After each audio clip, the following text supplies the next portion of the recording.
का रोजगार सिद्धांत हमें ये बताता है कि अर्थव्यवस्था में जहां पर समग्र मांग तथा समग्र पूर्ति बराबर होती है, वहीं पर अर्थव्यवस्था संतुलन में होती है।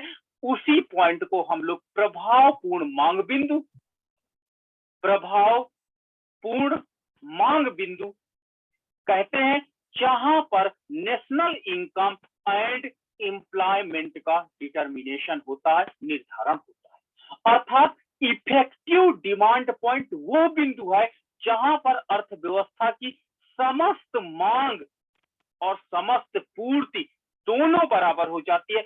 उस पॉइंट को प्रोफेसर कीन्स ने कहा यह संतुलन पॉइंट है, दैट इज इक्विलिब्रियम पॉइंट। लेकिन आवश्यक नहीं है कि यह फुल एम्प्लॉयमेंट पॉइंट हो, पूर्ण रोजगार बिंदु हो, यह कोई आवश्यक नहीं है। यह संतुलन बिंदु होगा जाएगा जहां पर राष्ट्रीय आय का निर्धारण हो जाएगा और रोजगार का निर्धारण हो जाएगा, बट ये इक्विलिब्रियम पॉइंट या संतुलन बिंदु नहीं हो। संतुलन बिंदु तो होगा लेकिन पूर्ण रोजगार बिंदु कभी नहीं हो सकता, या हो भी सकता है तो ये कंडीशन सफिशिएंट है, इसेंशियल कंडीशन नहीं है। यानी इक्विलिब्रियम आपकी अर्थव्यवस्था में फुल एम्प्लॉयमेंट पर हो ये आवश्यक नहीं है। उसके पूर्व भी हो सकता है फुल एम्प्लॉयमेंट और उसके बाद भी फुल एम्प्लॉयमेंट हो सकता है। तो इस प्रकार प्रोफेसर कीन्स ने बताया कि यदि एक फर्म में हम लोग निवेश करते हैं तो फर्म में निवेश करते हैं तो हम लोग एक अनुमान लगाते हैं। अनुमान लगाने का तात्पर्य होता है कि अगर मैं एक निश्चित श्रम की संख्या को लगाता हूं, यहाँ पे प्रोफेसर कीन्स ने अल्पकाल माना है, और अल्पकाल में हमने बताया कि उत्पादन फलन में उत्पादन के सभी साधन परिवर्तनशील नहीं होते हैं।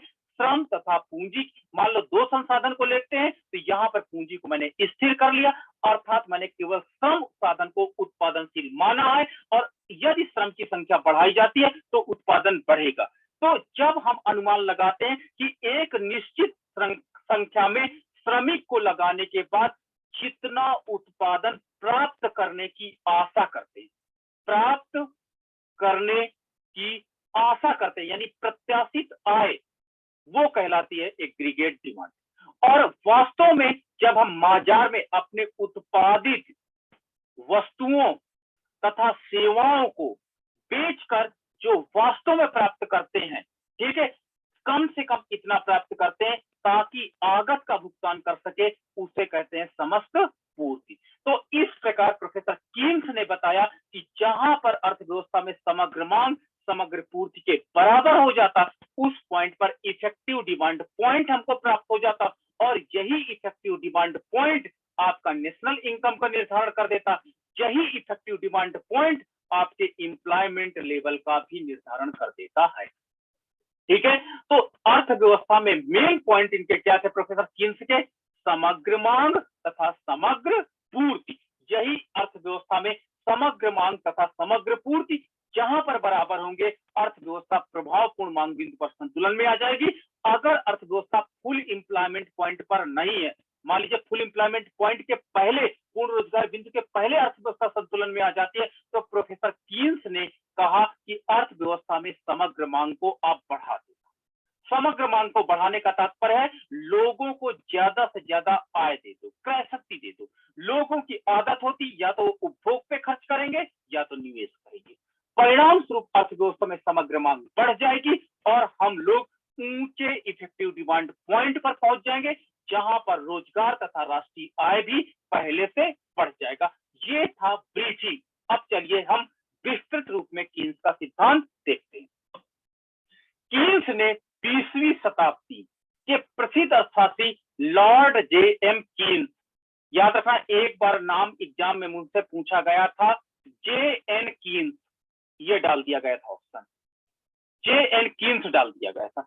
जे.एन. कीन्स प्रोफेसर जो थे, ये कीन्स के पिताजी का नाम था। आप याद रखना, जे.एम. जॉन मेनार्ड कीन्स वो कीन्स का नाम है, जे.एन. कीन्स इनके फादर का नाम है। वो भी प्रसिद्ध अर्थशास्त्री थे, तो कभी कभी इनका नाम भी बहुविकल्पी में आ जाता। आप थोड़ा सावधानी से टिक मार देना कि आप जल्दी में जे.एन. कीन्स को ही टिक मार के चल दिए, ये मत कर देना। तो लॉर्ड जे.एम. कीन्स ने अपनी पुस्तक, जो सबसे पॉपुलर पुस्तक थी, हर अर्थशास्त्र के विद्यार्थी की आनी चाहिए, the journal theory of employment, interest and money, जो 1936 में कीन्स ने लिखी, रोजगार के आधुनिक सिद्धांत, इसे कहते हैं मॉडर्न थ्योरी ऑफ एम्प्लॉयमेंट, का प्रतिपादन किया। लॉर्ड कीन्स के अनुसार कीन्स ने क्या कहा, एक पूंजीवादी विकसित अर्थव्यवस्था में ये मॉडल स्पेशली बनाया गया था, डेवलप्ड कंट्री के लिए, डेवलपिंग कंट्री के लिए नहीं बनाया गया था। जहां पर आपके पास लेबर, स्किल्ड लेबर अवेलेबल है, पूंजी अवेलेबल है, उन देशों के लिए सिद्धांत बनाया गया था। में पूर्ण रोजगार की स्थिति सामान्य स्थिति नहीं है। फुल एम्प्लॉयमेंट प्राप्त करना इजी टास्क नहीं है।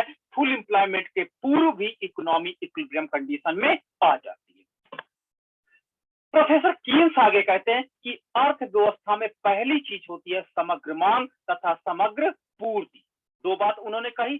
समग्र मांग की डिफाइन करते हुए प्रोफेसर कीन्स ने कहा कि समग्र मांग कीमत, जिसे एग्रीगेट डिमांड प्राइस कहते हैं, समग्र मांग कीमत मुद्रा की वो मात्रा है जिसे काम पर लगे व्यक्ति यानी श्रमिक, जिसे काम पर लगे व्यक्तियों अर्थात श्रमिकों, काम पे लगे व्यक्ति कौन है, श्रमिकों द्वारा उत्पादित उत्पादन, श्रमिक क्या करेंगे, उत्पादन करते हैं, उत्पादन को हम बेचते हैं बाजार में, बेचने के बाद जितना प्राप्त करने की आशा करते हैं, जितना प्राप्त करने की आशा करते हैं। याद रखना, कोई भी पूंजीपति होता है वो पहले एक्सपेक्टेशंस करता कि अगर मैं 100 लेबर लेकर के इतना प्रोडक्ट कर बनाऊंगा तो बताइए कितना होगा, तो वो सबसे पहले कितना आशा किया, जितना वो आशा करता है वही समग्र मांग होती है। अर्थव्यवस्था में उद्यमी प्राप्त करने की आशा करते हैं, वो कहलाएगा समग्र मांग कीमत। ठीक है, तो समग्र मांग कीमत प्रोफेसर डिडल्फ के अनुसार रोजगार के किसी दिए हुए स्तर पर मुद्रा अथवा आय की वो कुल राशि समस्त मांग कीमत है जो श्रम के उस मात्रा में लगाए जाने पर उत्पादित, जब श्रम हम लगाते हैं तो वस्तु उत्पादन होता है और उत्पादित उत्पादन को जब हम बाजार में बेचते हैं तो उससे प्राप्त हो जाती है, तो उसे हम लोग समग्र मांग की संज्ञा देते हैं।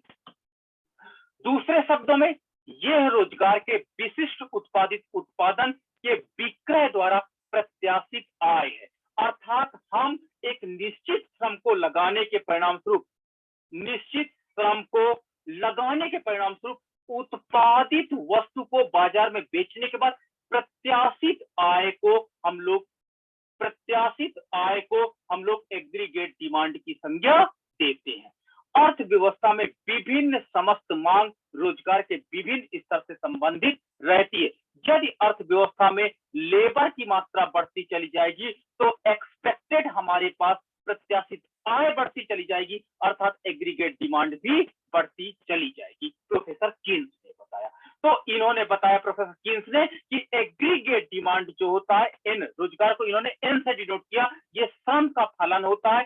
अर्थव्यवस्था में जब श्रमिक की संख्या बढ़ाते हैं तो इनके द्वारा उत्पादित वस्तु बढ़ेगी, जब श्रमिक बढ़ेगा तो उत्पादित वस्तु बढ़ेगी, और उत्पादित वस्तु अगर बढ़ेगी तो उसके परिणाम स्वरूप प्रत्याशित आय भी बढ़ेगी, जो अर्थात एग्रीगेट डिमांड भी बढ़ जाएगी, ये प्रोफेसर कीन्स ने बताया। तो इस प्रकार एग्रीगेट डिमांड जो होता है वो श्रम का फलन है, समग्र मांग ये फलन है किसका, श्रम का। दोनों के बीच में धनात्मक संबंध पाया जाता है, अर्थात कोई उत्पादक यदि श्रम की मात्रा लगातार बढ़ाता चला जाता है तो उसके परिणाम स्वरूप लगातार समग्र मांग भी बढ़ती चली जाती है। और समग्र मांग के अंतर्गत प्रोफेसर कीन्स ने दो तथ्यों को लिया है। पहला तथ्य इन्होंने लिया है समग्र उपभोग, यानी कि उपभोग अर्थव्यवस्था में कितना हम लोग उपभोग पर व्यय करते हैं प्लस कितना निवेश पर व्यय करते हैं।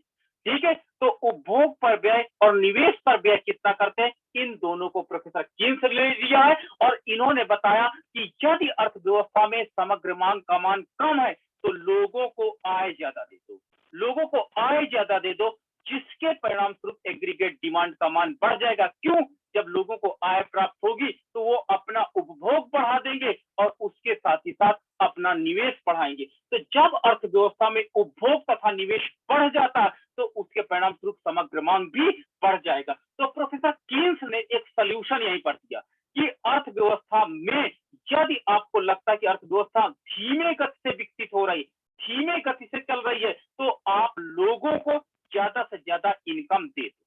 कैसे इनकम दे दोगे? सबसे पहले आप पेंशन बांटना चालू कर दो। वृद्धा पेंशन योजना के बाद स्टूडेंट्स को आप स्कॉलरशिप ज्यादा दे दो। स्कॉलरशिप दे देंगे तो ऑटोमेटिक स्टूडेंट क्या करेंगे? सी और आई पे खर्च करने लगेंगे। आप एक काम करो, सब्सिडी देना चालू कर दो। आप एक काम करो, अर्थव्यवस्था में लोगों का वेतन बढ़ा दो, वेज बढ़ा दो। जब ये सारी चीजें बढ़ेंगी तो उसके परिणाम स्वरूप सी और आई का मान बढ़ेगा, जिससे अर्थव्यवस्था में समग्र मांग का मान बढ़ जाएगा और आपकी अर्थव्यवस्था कभी भी धीमी नहीं रहेगी। ये प्रोफेसर कीन्स ने अपने समग्र मांग सिद्धांत में प्रस्तुत किया। आइए एक एग्जांपल से देखते हैं। मान लीजिए अर्थव्यवस्था में, मैं लैक्स में ले रहा हूं, जब मैंने 0 लोगों को रोजगार दिया तो इनसे प्राप्त होने वाला उत्पादन भी क्या होता है? वो 0 होता है। इनसे प्राप्त होने वाला उत्पादन भी, भाई जब मैं श्रमिक लगाया ही नहीं तो इनसे मैं क्या उम्मीद रखूंगी, कितना उत्पादन करेंगे और इनसे मैं कितना प्राप्त कर लूंगा। ओके, तो इस प्रकार हम लोग इसको करोड़ रुपए में हम देख रहे हैं और इधर हम लाख रुपए में देख रहे हैं, ठीक है, लैक्स में देख रहे हैं। तो अर्थव्यवस्था में जब मैंने 25 लाख श्रमिकों को लगाया अपने फैक्ट्री में या देश में, ठीक है, तो उनसे मैंने उम्मीद किया कि इनके द्वारा उत्पादित वस्तुओं को बेचने के बाद, वस्तुओं और सेवाओं को, उत्पाद को बेचने के बाद 250 करोड़ रुपए मुझे प्राप्त होने की आशा है। ठीक है, कोई भी व्यक्ति आशा करेगा, एक देश आशा करेगा कि हमारे देश में लगातार रोजगार बढ़ रहा है, तो रोजगार बढ़ा है तो इनके द्वारा उत्पादित वस्तुओं तथा सेवाओं को बेचने के बाद राष्ट्र को या देश को लगभग 250 करोड़ रुपए यानी इतनी समग्र मांग होगी। जब अर्थव्यवस्था में रोजगार का स्तर बढ़कर के 30 लाख हो जाता है तो समग्र मांग बढ़कर के 260 हो जाती है, 260 करोड़ हो जाती है। जब अर्थव्यवस्था में 35 लाख लोगों को रोजगार दिया जाता है तो समग्र मांग हमारे पास हो जाती है 270 करोड़।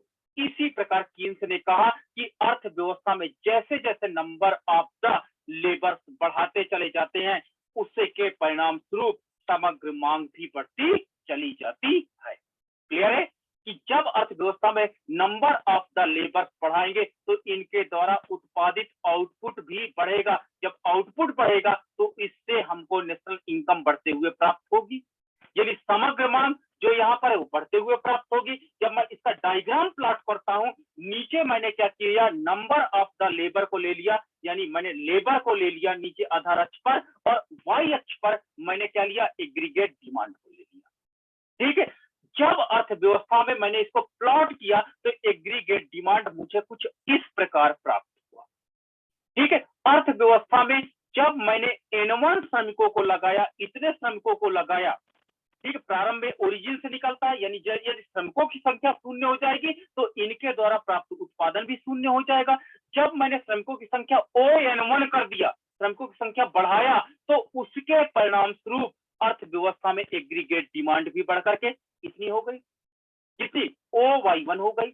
और इसको Y1 नहीं कहते क्योंकि राष्ट्रीय आय को अधिकतर OY1 से नापते, इसको AD1 कर देते हैं। अब हम आ गए संतुलन बिंदु ए पर। जब अर्थव्यवस्था में श्रमिकों की संख्या हमने बढ़ा करके N2 कर दिया तो उसके परिणाम स्वरूप एग्रीगेट डिमांड बढ़ करके आपकी AD2 हो जाती है और हमारा संतुलन बिंदु बी हो जाता है। तो इस प्रकार हम ए पॉइंट से बी पॉइंट पर आ जाते हैं। तो इस प्रकार आप देखिए, समग्र मांग जैसे जैसे नंबर ऑफ द लेबर्स बढ़ते हैं, इनके द्वारा उत्पादित वस्तुओं तथा सेवाओं से प्रत्याशित आय भी बढ़ती चली जाती है। अब एक प्रश्न है कि ये कर्व नीचे की ओर आगे बढ़ता जाता, झुकता क्यों जाता है? तो आपको हम बता दें कि aggregate demand C plus I होती है और अर्थव्यवस्था में जब किसी व्यक्ति का उपभोग आय बढ़ती है तो उपभोग उसी अनुपात में नहीं बढ़ता है। जब आपकी आय बढ़ती है तो आप जैसे जैसे आय बढ़ती जाएगी, उपभोग पर आपका किया गया व्यय उस अनुपात से कम अनुपात में बढ़ेगा और उसी प्रकार निवेश में भी लागू होता। इसलिए जो एग्रीगेट डिमांड कर्व है ये नीचे की ओर झुकती चली जाती है। सपोज दैट आपको 100 रुपए दिया गया, आप 80 रुपए का खाना खा गए, 20 रुपए पॉकेट में। लेकिन अगर मैं आपको 200 रुपए दे दूं तो क्या आप 160 रुपए का खाना खा पाओगे? अगर मैं 300 रुपए दे दूं तो क्या आप 240 रुपए का खाना खा पाओगे? आप कहोगे नहीं सर, 80 रुपए में मेरा पेट भर जाता, बहुत स्टैंडर्ड खाऊंगा, 120 खा पाऊंगा। तो देखिए, आय आपकी एक निश्चित अनुपात में बढ़ रही है, आपकी आय एक निश्चित अनुपात में बढ़ रही है, लेकिन उपभोग एक आपका पेट है, जो लिमिट है, आप एक लिमिटेशन है, उसी के अनुसार आप उपभोग पे खर्च करोगे। यानी 100 रुपए में 80 खर्च करते हो तो 200 रुपए में बहुत खींच के आप 120 करोगे, 300 रुपए में बहुत खींच के आप 140 करने लगोगे। तो इस प्रकार बढ़ती आय में उपभोग का हिस्सा लगातार कम होता जाता, इसलिए एग्रीगेट डिमांड कर्व नीचे की ओर झुकती चली जाती है। ये आपको मैंने डिफाइन किया एग्रीगेट डिमांड कर्व। इसी प्रकार अब हम समस्त पूर्ति को लेते हैं, एग्रीगेट सप्लाई को लेते हैं। एग्रीगेट सप्लाई क्या होती है, समस्त पूर्ति क्या होती है? अर्थव्यवस्था में जब श्रमिकों को लगाते हैं तो वो उत्पादन देते हैं और उस उत्पादन को बेचने में कम से कम इतना प्राप्त हो, कितना? इन श्रमिकों का वेतन तो दे सके, कम से कम इतना प्राप्त हो कि कम जो फर्म मैंने लगाई हो उसकी कॉस्ट फुलफिल हो जाए। अगर उतना प्राप्त होता तो ये एग्रीगेट सप्लाई। तो अर्थव्यवस्था में निश्चित श्रमिकों को रोजगार देने के बाद एक उत्पादक इतना प्राप्त करता है, वास्तव में जितना प्राप्त करता है उसे हम एग्रीगेट सप्लाई कहते हैं। ठीक है, तो देखिए इसमें मुद्रा की वो कुल राशि जिसे एक अर्थव्यवस्था में कुल मिलाकर सब उद्यमी उन व्यक्तियों की दी हुई संख्या द्वारा उत्पादित उत्पादन के विक्रय से प्राप्त करने की आशा करते हैं ताकि उन्हें काम पर लगा रहे हैं। अर्थात अगर मुझे इतना कम प्राप्त हो जाए तो मैं श्रमिकों को क्यों लगाऊंगा? तो ये एक प्रकार से कॉस्ट को रिप्रेजेंट करता है, लागत को रिप्रेजेंट करता है कि श्रम उत्पादक कहता है कम से कम। अगर एग्रीगेट में तो उसका लाभ जुड़ा होता है डिमांड में, लेकिन एग्रीगेट सप्लाई में उसका लाभ नहीं जुड़ा होता, बल्कि लागत कि अरे भाई कम से कम इतना तो मिल जाए। आप नहीं कहते जब प्रोडक्शन करते हो अनुमान लगाते हो बाजार में मुझे लगता है कि इसमें इतनी वस्तुएं बिक जाएंगी, लेकिन लास्ट में आप कहते हो यार कम से कम इतना बिक जाए, कम से कम मेरी लागत तो आ जाए, वो आपकी है एग्रीगेट सप्लाई। तो एग्रीगेट सप्लाई क्या होती है? आपको कम से कम इतना मिल जाए कि इन श्रमिकों को रोजगार में आप बनाए रखो, वो होती है एग्रीगेट सप्लाई। एग्जाम्पल देख लो, इसमें क्या होता है कि इसमें भी हमने रोजगार को बढ़ाया। जब रोजगार की संख्या शून्य है तो इनको मेंटेन रखने के लिए लागत क्या है? शून्य है। अगर मैंने 25 लाख श्रमिकों को लगाया और इनके द्वारा उत्पादित कम से कम मुझे 240 करोड़ रुपए मिल जाए ताकि इनका मैं पेमेंट कर सकूं, भले मुझे कुछ ना मिले। तो एग्रीगेट सप्लाई कहती है कि इन श्रमिकों 25 लाख श्रमिकों द्वारा उत्पादित वस्तु को बाजार में बेचने के बाद इतना प्राप्त हो जाए ताकि इनको मैं रोजगार में बनाए रखूं, इन 25 लाख लेबरों को, वो लागत मेरी एग्रीगेट सप्लाई। 30 मैंने लाख लेबर लगा दिया तो कम से कम मुझे 255 करोड़ रुपए मिल जाए ताकि मैं इनको इसके उत्पादन में लगाए रखूं। 35 करोड़ मैंने लेबर लगाया तो 270, 40 मैंने लगाया तो 285, 40 मैंने लगाया तो 300, अर्थात कभी कभी लागतें बढ़ जाती।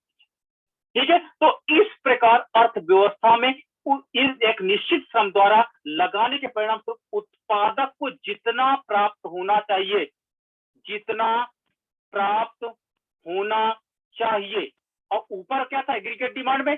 जितना प्राप्त होने की सोचता है, प्राप्त होने की सोचता है। तो उसमें वो अप्लाइड नहीं किया, वो काम नहीं किया, केवल उसने स्ट्रेटजी बनाई। ये कहता है अंत में थका के लोग नहीं कहते कि भगवान कम से कम इतना दे दो कि मेरी लागत पूरी हो जाए। वो जितना मांगता है वो एग्रीगेट सप्लाई होता है। और जितना एक्सपेक्टेशन करता है, एक्सपेक्टेशन तो हर इंसान बहुत ज्यादा करता है। तो एक श्रमिक, एक जो पूंजीपति है, वो एक्सपेक्टेशन करता है कि मैं दिल्ली में फैक्ट्री लगा करके कम से कम 400 करोड़ रुपए का बिस्किट बेच लूंगा, देख लेना। लेकिन अंत में कहेगा कि कम से कम 100 करोड़ रुपए का बिस्किट बिकना चाहिए, नहीं तो ये फैक्ट्री मुझे चलाना मुश्किल हो जाएगा। तो 100 करोड़ रुपए आपका क्या है? एग्रीगेट सप्लाई है। और 400 करोड़ रुपए क्या है? एग्रीगेट डिमांड है, जितना वो प्राप्त करने की सोचा और वास्तव में जितना प्राप्त हो रहा है। तो जहां पर एग्रीगेट डिमांड, तो अब देखिए एग्रीगेट डिमांड और सप्लाई, तो सप्लाई करो जब देखा गया तो कुछ ऐसा सप्लाई करो हमें प्राप्त हुआ। सप्लाई करो ऐसा प्राप्त हुआ कि जैसे जैसे श्रमिकों को बढ़ाए, नीचे हमने क्या किया, लेबर को ले लिया, ऊपर हमने क्या किया, एग्रीगेट सप्लाई को ले लिया। अर्थव्यवस्था में जब हमने प्रारंभ में नंबर ऑफ लेबर्स को बढ़ाया, तो नंबर ऑफ लेबर को बढ़ाया, तो नंबर ऑफ लेबर को बढ़ाने के परिणाम स्वरूप हमें एग्रीगेट सप्लाई N1 लेबर के परिणाम स्वरूप आपका अर्थव्यवस्था में एग्रीगेट सप्लाई AS1 और हम संतुलन बिंदु ए पॉइंट पर थे। जब मैंने श्रमिकों की संख्या बढ़ा करके N2 कर दिया, श्रमिक की संख्या बढ़ा दिया, तो इनको रोजगार में बनाए रखने के लिए मुझे कम से कम कितना AS2 एग्रीगेट सप्लाई प्राप्त होनी चाहिए। और अर्थव्यवस्था में आप देखिए इस पॉइंट के बाद ये जो पूर्ति वक्र है एक सीधी रेखा के रूप में हो जाती है, यानी आपके देश में एक लिमिटेड नंबर ऑफ लेबर तो होंगे, कभी ना कभी लेबर समाप्त हो जाएंगे जो पूरे रोजगार में लग जाएंगे। तो इस पॉइंट को जहां पर सप्लाई कर्व की ढाल देखिए यहां तक तो धनात्मक थी, लेकिन आप एफ पॉइंट के बाद देखिए कि ये पैरेलल किसके हो जाती है, लंब अक्ष के पैरेलल हो जाती है। यानी जहां से लंब अक्ष के पैरेलल हो जाती है उस पॉइंट का नाम हम लोग फुल एम्प्लॉयमेंट पॉइंट रखते हैं।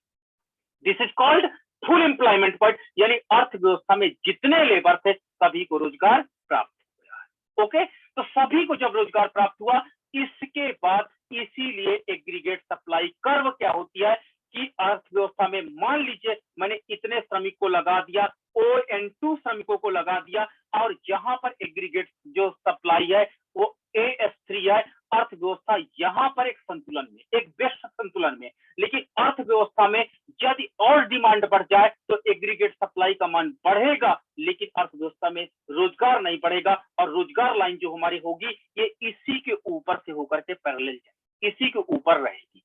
अर्थात अर्थव्यवस्था में एग्रीगेट सप्लाई कर्व का ढाल पहले तो आपका धनात्मक होता है, एक फुल एम्प्लॉयमेंट पॉइंट होता है जहां से ढाल बेलोचदार हो जाती है, यहां से बेलोचदार हो गई, यानी एग्रीगेट सप्लाई कर्व जहां से बेलोचदार हो जाती है, अर्थात अब अर्थव्यवस्था में पूर्ति बढ़ाना संभव नहीं है। इसका तात्पर्य है पूर्ति बढ़ाना संभव नहीं है।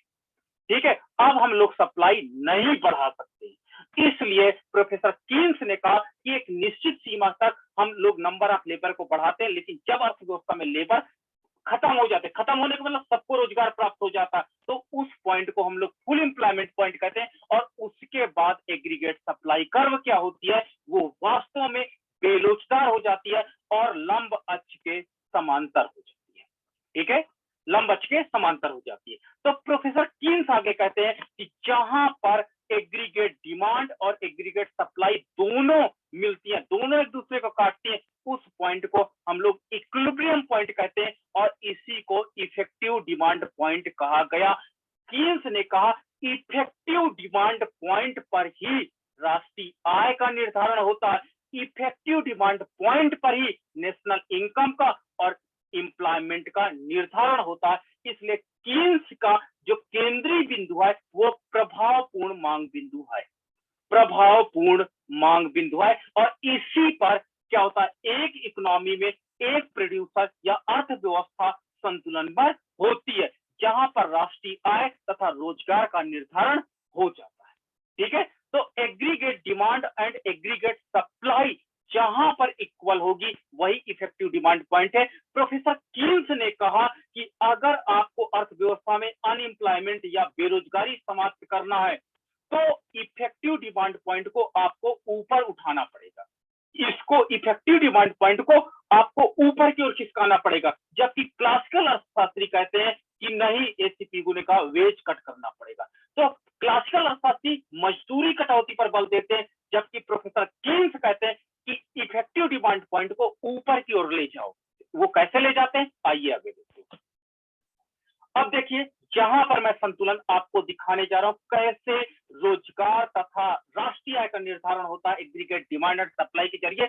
बहुत केयरफुली यहां पर आप देखिए, ये अर्थव्यवस्था में एग्रीगेट सप्लाई कर्व है। ठीक है, इस पॉइंट देखिए अभी एग्रीगेट सप्लाई कर्व है जो यहां तक तो धनात्मक है, अर्थात अर्थव्यवस्था में जैसे जैसे रोजगार का स्तर बढ़ेगा उसके परिणाम स्वरूप एग्रीगेट सप्लाई भी बढ़ेगा, यानी उत्पादित वस्तुओं तथा सेवाओं की मात्रा बढ़ेगी।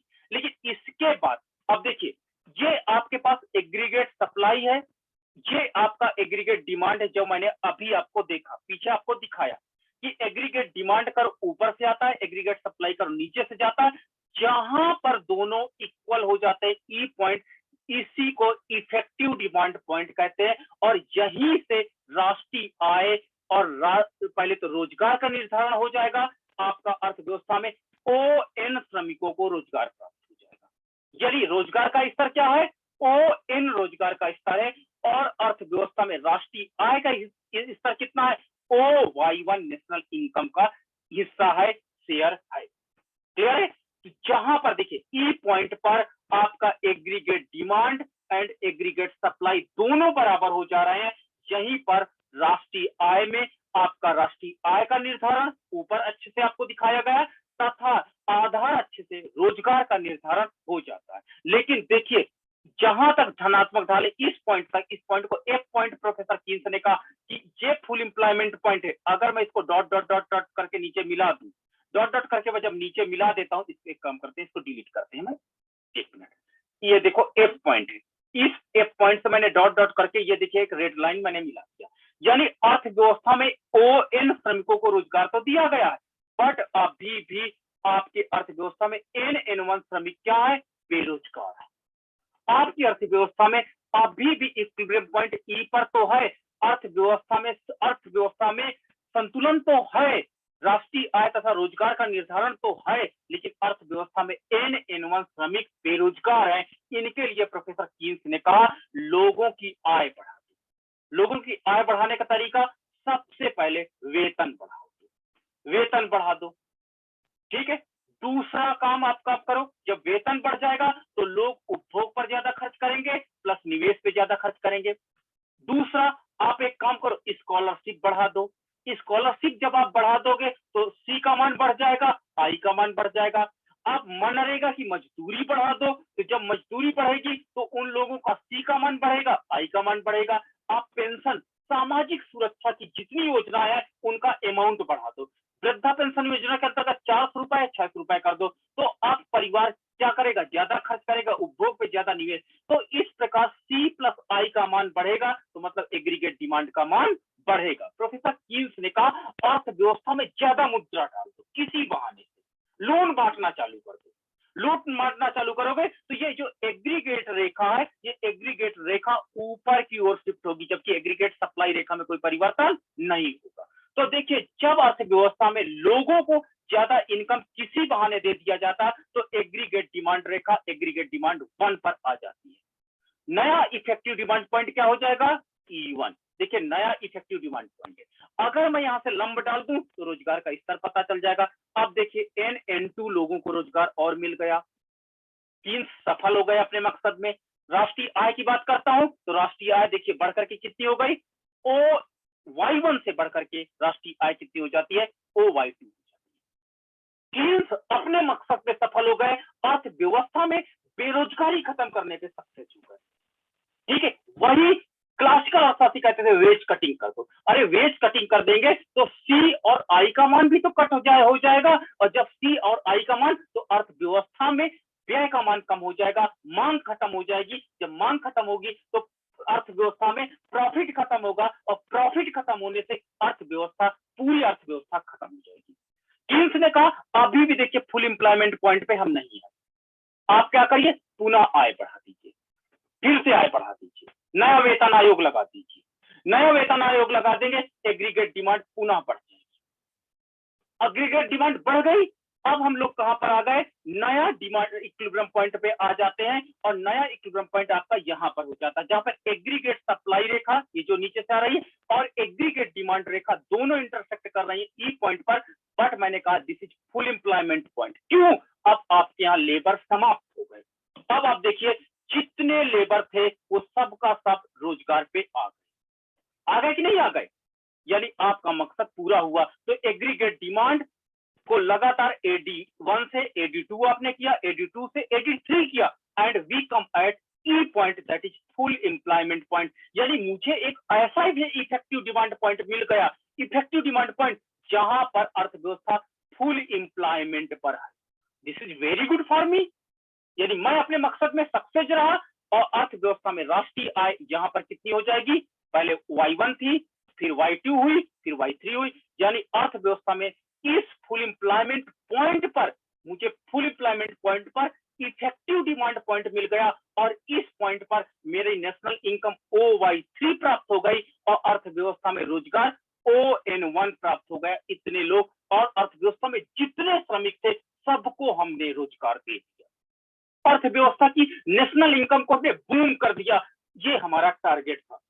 लेकिन आप जानते हो कि सप्लाई कर्व जैसे फुल एम्प्लॉयमेंट को प्राप्त करती उसके बाद बेरोजगार हो जाती है, अर्थात अर्थव्यवस्था में श्रमिक अब आपके पास नहीं है। अगर आपने फिर से लोगों का वेतन बढ़ा दिया, मान लो आपको इकोनॉमिक बताने थोड़ा आएगी कि अब हम फुल एम्प्लॉयमेंट पे पहुंच गए, आप अपनी पॉलिसी में फिर से लोगों का वेतन बढ़ा दिया, आपने लोगों का वेतन बढ़ा दिया, आपने स्कॉलरशिप बढ़ा दिया, आपने क्या किया कि लोग सामाजिक सुरक्षा की योजनाओं के अंतर्गत पैसा बढ़ा दिया, मनरेगा के अंतर्गत मजदूरी बढ़ा दिया, तो उसके परिणाम स्वरूप सी तथा आई का मान पुनः बढ़ेगा और अर्थव्यवस्था में एग्रीगेट डिमांड और चली जाएगी। अब एग्रीगेट डिमांड बढ़कर के कहां पे आ गई, 4 पर, नया इक्विलिब्रियम पॉइंट हो जाएगा ई। देखिए रोजगार नहीं बढ़ा लेकिन अर्थव्यवस्था में राष्ट्रीय आय बढ़ गई। देखिए रोजगार नहीं बढ़ा लेकिन राष्ट्रीय आय बढ़ गई। आपने कहा सर, आपने तो कहा था कि फुल एम्प्लॉयमेंट पॉइंट के बाद कोई फायदा नहीं है।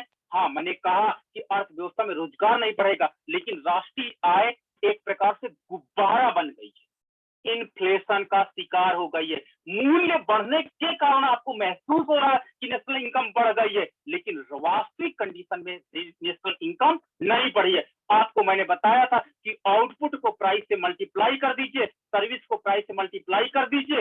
अगर अर्थव्यवस्था में ओ का मान बढ़ता है, एस का मान बढ़ता है, तो वास्तव में रियल नेशनल इनकम डेवलप होती है। लेकिन अब प्राइस बढ़ रहा है क्योंकि सी का मान बढ़ रहा है, आई का मान बढ़ रहा है, इसलिए अर्थव्यवस्था में प्राइस बढ़ने से नेशनल इनकम बढ़ रही है। अर्थव्यवस्था गुब्बारे की तरह फूल रही है, रियल वैल्यू में, रियल में, इकोनॉमी में नेशनल इनकम नहीं बढ़ रही है। ये केवल मुद्रास्फीति के कारण हमको ऐसा दिखाई पड़ रहा है। क्लियर है? तो इस प्रकार कीन्स ने ये डिमांड कर्व से इस डिमांड कर्व, इस डिमांड कर्व से इस डिमांड कर्व और इस डिमांड कर्व पर आने की बात करते हैं। केवल अर्थव्यवस्था में लोगों के हाथ में मनी ज्यादा दे दो, इकोनॉमी बूस्ट कर जाएगी, अर्थव्यवस्था तेजी से बढ़ेगी और हम लोग फुल एम्प्लॉयमेंट स्टेज पर आ जाएंगे। और अगर आप धोखा खा गए, आप अच्छे पॉलिसी मेकर नहीं हो, तो इकोनॉमी इन्फ्लेशन का शिकार भी हो जाएगी। ये प्रोफेसर कीन्स ने अपना इफेक्टिव डिमांड पॉइंट के अंतर्गत सिद्धांत प्रस्तुत किया। ओके, तो इस प्रकार हमने देखा कि अर्थव्यवस्था में जैसे जैसे मांग बढ़ती जाती है, नेशनल इनकम तथा, अब फिर से एक बार देखिए डायग्राम को, अर्थव्यवस्था में एक एक स्टेप, अब मैं पेन नहीं लगा रहा हूं, देखते जाइए। अर्थव्यवस्था में कीन्स ने कहा कि aggregate demand and aggregate supply जहां पर बराबर हो जाती है वहां पर राष्ट्रीय आय तथा नेशनल इनकम का निर्धारण हो जाता है। तो देखिए, लेकिन कीन्स ने कहा कि अर्थव्यवस्था में एग्रीगेट डिमांड को यदि बढ़ा दिया जाए तो राष्ट्रीय आय तथा नेशनल इनकम इंप्रूव होगा। लेकिन जब हम एक लेवल पे आ जाते हैं जहां फुल एम्प्लॉयमेंट है, जहां पर हमें अनुकूलतम यानी बेस्ट कंडीशन प्राप्त हो जाती है नेशनल इनकम और राष्ट्रीय नेशनल इनकम एंड एम्प्लॉयमेंट की, उसके बाद इकोनॉमी फुल एम्प्लॉयमेंट के बाद इनका एग्रीगेट सप्लाई करो एक लाइन की रेखा के रूप में प्राप्त हो जाता है जो लंबवत के समांतर होता है। और अर्थव्यवस्था में अगर एग्रीगेट डिमांड बढ़ेगी तो राष्ट्रीय आय बढ़ती हुई हमको प्रतीत होगी, बट ये रियल नेशनल इनकम नहीं होगी। आपको केवल बढ़ता हुआ नहीं होता, आदमी मोटा आ जाता है, मोटा हो जाता है किससे, किसी कारण से, लेकिन उसमें पावर नहीं होती, वही तरह इकोनॉमी हो जाएगी। इंसान मोटा हो जाएगा बट पावर नहीं है, इकोनॉमी बहुत बड़ी दिखाई पड़ेगी बट इकोनॉमी में रियल कंडीशन, परचेजिंग पावर लोगों की नहीं होगी। तो इस प्रकार प्रोफेसर कीन्स ने कहा कि हर अर्थव्यवस्था में बेरोजगारी पाई जाती है, कोई भी इकोनॉमी दुनिया की ले लीजिए, सब में बेरोजगारी पाई जा सकती है। कीन्स का सिद्धांत का जन्म 1931 से 1935 की विश्वव्यापी मंदी के कारण हुआ था। मैंने आपको कहानी पूरी सुना दी है क्योंकि कहानी को मैं रिकॉर्डिंग में नहीं दे सकता था, इसलिए मैंने आपको ओरल कहानी सुनाई और ये पूरा एक सिस्टमेटिक इनका लिटरेचर हुआ। जबकि प्रतिष्ठित अर्थशास्त्रियों की आशा के विरुद्ध लाखों संख्या में श्रमिकों को रोजगार प्राप्त करने के लिए भटक रहे थे। अमेरिका में मंदी के कारण सारे लोग रोजगार के लिए भटक रहे थे, लेकिन उनको रिक्त स्थान यानी कहीं वैकेंसी नहीं मिली। सब जगह एक बोर्ड लगे थे अमेरिका में, नो वैकेंसी, नो वैकेंसी। ठीक है, उसके बाद ब्याज दर न्यूनतम स्तर पर पहुंच गई थी, इकोनॉमी लिक्विडिटी ट्रैप पर पहुंच गई थी। लिक्विडिटी ट्रैप का अगर चैप्टर आपको याद आया हो, अर्थव्यवस्था में ब्याज की दर लिक्विडिटी ट्रैप में पहुंच गई थी, लेकिन विनियोग की मात्रा नहीं बढ़ रही थी। अर्थव्यवस्था में निवेश नहीं बढ़ रहा था, ब्याज सबसे कम था, लेकिन अर्थव्यवस्था में मांग न होने के कारण विनियोग नहीं बढ़ रहा था। ऐसे समय में कीन्स ने अपनी पुस्तक सामान्य सिद्धांत थ्योरी का प्रतिपादन करके उन घटकों का विश्लेषण किया जो पूंजीवादी अर्थव्यवस्था में रोजगार उत्पादन स्तर को प्रभावित करते। कीन्स का विश्लेषण एक अल्पकालीन विश्लेषण है, मोस्ट इंपॉर्टेंट पॉइंट। ओके, तो ये आज हमारा था कीन्स का रोजगार सिद्धांत। हमको आशा है कि आपको समझ में आया होगा। आप प्रश्न उत्तर